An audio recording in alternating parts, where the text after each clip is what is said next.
Alright mga idol, nag-deliver na tayo dito sa may General Trias, sa may subdivision na napakaganda mga idol, no? So kita nyo naman, di ba? Bilao yung delivery ko dito mga idol. Sarap kakanin. Tingnan nyo naman mga idol, daking puno, ang sarap. Hangin, sarap ng pakiramdam. So yung mga idol, no? Bale, binayaran tayo dito ng okay naman, sapat na. Matutuwa na, kumbaga may dagdag kasi na tip. So, uwi na tayo mga idol kasi medyo hindi magandang panahon, umuulan-ulan. So, may duty pa tayo mamaya. So, kailangan natin matulog na kahit paano may tulog din tayo ng konti. Eh, mahirap pagka hindi sapat ang tulog. Although, hindi naman talaga sapat ang tulog ko. Grabe, 2 hours na tulog ko mga idol, 2 hours lang.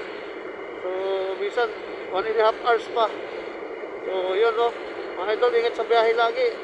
Sa mga, lalo, riders natin mga kasama dyan, ingat lagi. At God bless sa inyo lahat. Yun lang mga idol, God bless sa inyo lahat. Bye-bye.